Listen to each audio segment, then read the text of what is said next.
3 पे आ रहा हूं। ये रहा हमारे पास क्वेश्चन, वो बोलता find the centre and radius of the circle. क्या निकालना है? सेंटर, और क्या निकालनी है? रेडियस। ये जो इक्वेशन दे रखी है हमारे पास कौन सी फॉर्म में दे रखी है? सर्कल की इक्वेशन दे रखी है जनरल फॉर्म में। कौन सी फॉर्म में?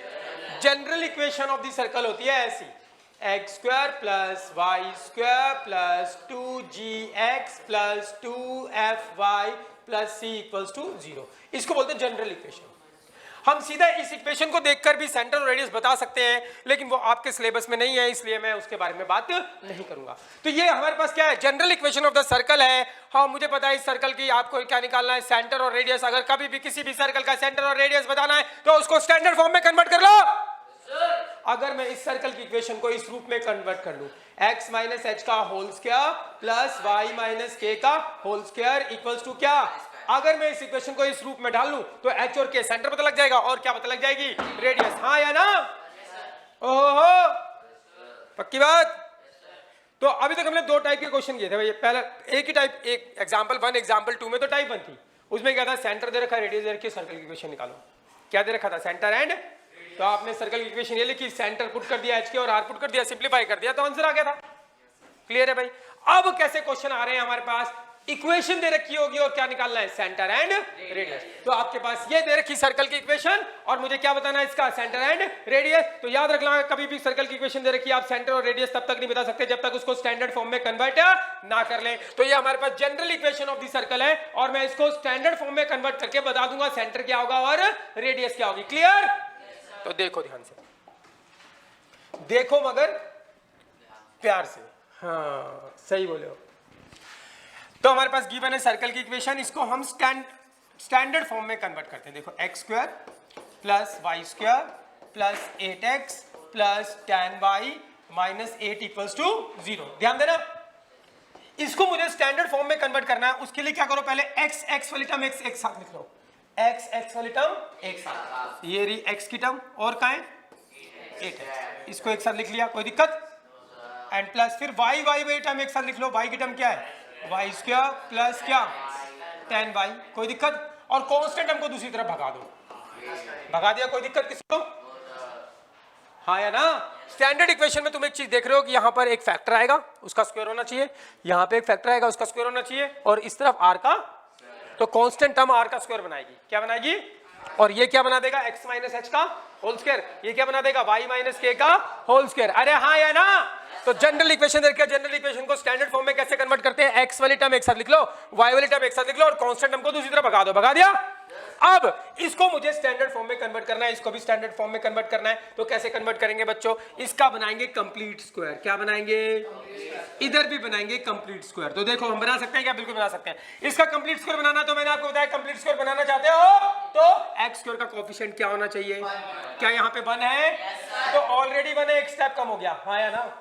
तो इसका बिल्कुल आसान सा क्वेश्चन है, जनरल इक्वेशन दे रखी है और मुझे इसको स्टैंडर्ड फॉर्म में कन्वर्ट करना है। तो x वाली टर्म एक साथ लिख ली और y वाली टर्म एक साथ लिख ली, कांस्टेंट टर्म को दूसरी तरफ भगा दिया। ठीक है, अब हम इसका बनाएंगे कंप्लीटिंग स्क्वायर यानी कि परफेक्ट स्क्वायर। कैसे बनाएंगे? हमें पता है रूल, x स्क्वायर के आगे क्या होना चाहिए? 1 है ना? तो हमें वो 2 कॉमन 3 कॉमन लेने की जरूरत नहीं। तो x स्क्वायर के आगे 1 है, फिर मैंने ये लिख दिया। फिर हम क्या करते हैं? इसका आधा करते हैं। इसका क्या करते हैं? आधा। 8 का आधा कितना होगा? 8 का आधा भाई, 8 का आधा 8/2 काटोगे तो 4 ही आ जाएगा, तो 4 ही लिख देते। पीछे 3/2 आ रहा था, उसको काट के 1.5 लिखने की जरूरत नहीं थी, तो हमने सीधा इसको तो लिख सकते हैं 4। क्लियर है भाई? तो एक्स स्क्वायर का कोएफिशिएंट 1 हो गया, 8x हो गया, इसका आधा किया, 8 का आधा 4, तो 4 का स्क्वायर एक बार क्या करना है? प्लस, और 4 का स्क्वायर एक बार क्या करना है? माइनस। कोई दिक्कत किसी को? ये काम कर दिया हमने इसके अंदर। फिर प्लस, ये y वाली टर्म के साथ इसका भी कंप्लीटिंग स्क्वायर बनाना है, तो वहां पे x स्क्वायर का कोएफिशिएंट 1 होना चाहिए, यहाँ पे y स्क्वायर का कोएफिशिएंट 1 होना चाहिए। 1 है, तो इसको लिखो y square plus tan y। अब y का कोएफिशिएंट क्या? 10 का क्या करोगे? आधा कितना आएगा? 5। तो 5 का स्क्वायर एक बार क्या करो? प्लस, और 5 का स्क्वायर एक बार क्या करोगे? माइनस। ब्रैकेट लगाना है जरूर, ठीक है? ब्रैकेट नहीं लगाओगे तो गलत हो जाएगा भाई। तो और इस तरफ क्या है? 8 है। क्लियर है भाई? अब ध्यान देना सभी के सभी, सुन लो बात ध्यान से। ये काम आपको करने की जरूरत है नहीं, जो बता रहा हूं वो सीधा का सीधा परफेक्ट स्क्वायर बन जाता है। ये a square plus b square, ये क्या बनेगा 2ab। क्या बनेगा? कैसे बनता है? 2 से मल्टीप्लाई 2 से डिवाइड करने के बाद। देखो इसको काटोगे तो कितना आएगा 4, तो क्या हो गया 2a ये हो गया और b ये हो गया, हाँ या ना? तो इसको कभी भी 2 से मल्टीप्लाई 2 से डिवाइड मत करना, सीधा सीधा बनता ही बनता है, हाँ या ना? क्यों हम टाइम खराब करें? हमेशा बनेगा। 2 से मल्टीप्लाई 2 से डिवाइड करके हमने एक बार चेक कर लिया बनता है, तो हमेशा नहीं करेंगे, सीधा सीधा फॉर्मूला बनेगा ही बनेगा, बनबे ही करी, बनबे ही करी। तो बताओ क्या होगा? इसको बोलो a स्क्वायर, इसको बोलो b स्क्वायर, इधर 2 से मल्टीप्लाई 2 से डिवाइड करके क्या बन जाएगा प्लस 2ab। क्या बन जाएगा? Plus 2ab। 2 से मल्टीप्लाई 2 से डिवाइड करेंगे ना प्लस 2ab, तो ये फॉर्मूला बन गया हमारे पास क्या, a प्लस b का होल स्क्वायर। कोई दिक्कत भाई? ये बन गया, 3 टर्म यूज हो गई। इसको देखते हैं आप एक बार, इसको पहले इसको देखते हैं, ये a square plus b square, ये क्या बनेगा 2ab। 2 से मल्टीप्लाई 2 से डिवाइड करके बनेगा ही बनेगा, वो करने की जरूरत नहीं है, सीधा a square plus b square plus 2ab। किसका फॉर्मूला बनेगा? a प्लस b का होल स्क्वायर, हाँ या ना?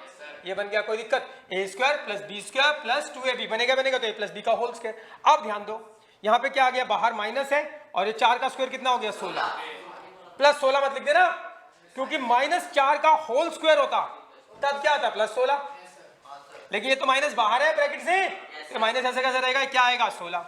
और बताओ इधर क्या है हमारे पास, ये बच गया, तो माइनस का क्या 25 इज इक्वल्स टू क्या है 8 है। कोई दिक्कत? सिंप्लीफाई करते हैं, तो ये आ गया हमारे पास x प्लस 4 का whole square plus y plus 5 का होल स्क्वायर। इसको सिंप्लीफाई करोगे तो ये कितना आ गया 25, और ये कितना हो गया -41, और इस तरफ प्लस कर दोगे तो माइनस 41 हो गया, इस तरफ आगे प्लस 41 हो जाएगा, 41 प्लस 8 क्या हो जाएगा 49। क्लियर है भाई?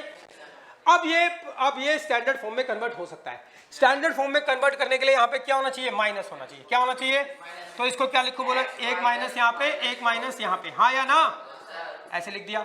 इसको क्या लिख सकते हो, y माइनस -5 का होल स्क्वायर, ऐसे लिख दिया। इसको क्या लिखा जा सकता है 7 का स्क्वायर, और अगर ये पूरा स्क्वायर नहीं बनता तो रूट लगा के क्या लगा देते हैं स्क्वायर, बताया था? ध्यान देना। अब ये क्या परफेक्ट किया, ये स्टैंडर्ड फॉर्म में कन्वर्ट हो गया? यस हो गया बिल्कुल। अब इसका सेंटर बता सकते हो आप देखते के साथ ही, सेंटर कि h के क्या होगा, सेंटर h के बोलो -4 एंड -5, और रेडियस r इक्वल्स टू क्या होगी 7। यही तो हमें करना था। समझ में आ गई बात भाई?